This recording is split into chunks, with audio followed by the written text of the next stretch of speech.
அந்த ஒன்றிய அரசை குற்றச்சாட்டு சுமத்துவதற்கு இவர்களுக்கெல்லாம் பயம். ஏன்னா நாளைக்கு இடி வந்துடுமோ, ஐடி வந்துடுமோ, ரைடு வந்துடுமோ. சார், தமிழ்நாட்டில் கஞ்சாவும் உற்பத்தி ஆகவில்லை, சாராயம் எங்கேயும் காய்ச்ச விடுவதில்லை. இங்கேருந்தோ வர்றதை தடுக்க வேண்டியது ஒன்றிய அரசு. வெளி மாநிலங்களிலிருந்து வந்துட்டு இருக்கு. அதை மாநிலம் விட்டு மாநிலம் வருவதற்கு தடுக்க ஒன்றிய அரசு தவறி கொண்டிருக்கிறது. அந்த ஒன்றிய அரசை குற்றச்சாட்டு சுமத்துவதற்கு இவர்களுக்கெல்லாம் பயம். ஏன்னா நாளைக்கு இடி வந்துடுமோ, ஐடி வந்துடுமோ, ரைடு வந்துடுமோ, நம்ம வீட்டில் இருக்கிற தூக்கிட்டு போயிடுவாங்களோன்னு. அதற்காக சொல்லுகிறார்கள் தமிழ்நாட்டிலே நடமாடுகிறது என்று. நாங்கள் சொல்லுகிறோம், இங்கே எங்களை பொறுத்த வரைக்கும் எங்களுடைய கவனத்துக்கு வருகின்ற பொழுது அத்தனையும் தடுத்து நிறுத்தி பறிமுதல் செய்து அவர்கள் மீது வழக்கு பதிந்து அவர்கள் மீது உரிய நடவடிக்கையை மாண்புமிகு தமிழ்நாடு முதலமைச்சருடைய காவல்துறை செய்து கொண்டிருக்கிறது. மணலுக்காக உயர்நீதிமன்றத்தில் இன்னும் 1-2 அனுமதிகள் தர வேண்டி இருக்கிறது. அது விரைவிலே 2-3 நாட்களுக்குள்ளே கூட கிடைத்துவிடும். கிடைத்த பிறகு அரசு அது பற்றி முடிவு செய்யும். ஒரு புறம் வந்து அதிமுக பாஜக வலுவான கூட்டணி அமைப்போம், வலுவான கட்சிகள் வலுவான கூட்டணி அமைப்போம். ஒரு புறம் எடுத்து பாத்தீங்கன்னா பாமக சைடு கூட்டணி போட்டு அவங்களும் வலுவான கூட்டணி அமைப்போன்றாங்க.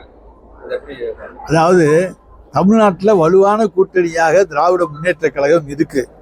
அதை எதிர்த்து எந்த வலுவான கூட்டணியும் அமைவதற்கான வாய்ப்புகள் நிச்சயமாக கிடையாது. எனவே பேருக்காக தங்களிடம் இருக்கக்கூடிய 1-2 பேரும் தங்களை விட்டு போய்விடக்கூடாது என்பதற்காக நாங்கள் வலுவான கூட்டணி அமைப்போம் என்கின்ற ஒரு கதையை விட்டு கொண்டிருக்கிறார்கள். அது கதைதான், கப்சா கதை.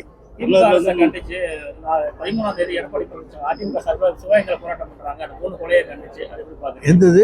சிவகங்கையில் நடந்த 3 கொலையை கண்டிச்சு, நாட்டாமங்கலத்தில் நடந்த 3 கொலையை கண்டிச்சு அதிமுக ஆர்ப்பாட்டம் நடத்துறாங்க 13ஆம் தேதி. அதுக்கு அதிமுகவுக்கு உரிமையே கிடையாது.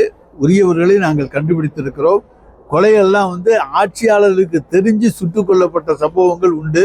சொன்னா திருப்பி நீங்க தூத்துக்குடியை சொல்றீங்க, சாத்தான்குளத்தை சொல்றீங்கன்னு அவருக்கு கோவம் வரும்.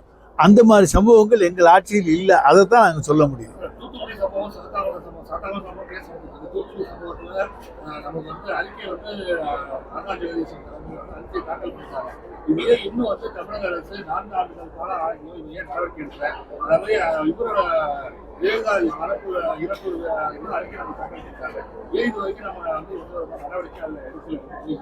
அதாவது நீதியரசர் அருணா ஜெகதீசன் அறிக்கையின் அடிப்படையில் உயர் நீதிமன்றத்தினுடைய வழிகாட்டுதல்ல அதற்கான அதிகாரிகளுக்கு என்னென்ன தண்டனை கொடுக்க வேண்டும், என்னென்ன நடவடிக்கை எடுக்க வேண்டும் என்பதற்காக அதற்காக அவர்களை எல்லாம் விசாரித்து அவர்களுக்கு அழைப்பாணை கொடுக்கப்பட்டு இன்னென்ன குற்றச்சாட்டுகள் உங்கள் மீது சுமத்தப்பட்டிருக்கின்றன என்கின்ற விவரங்கள் சொல்லப்பட்டது.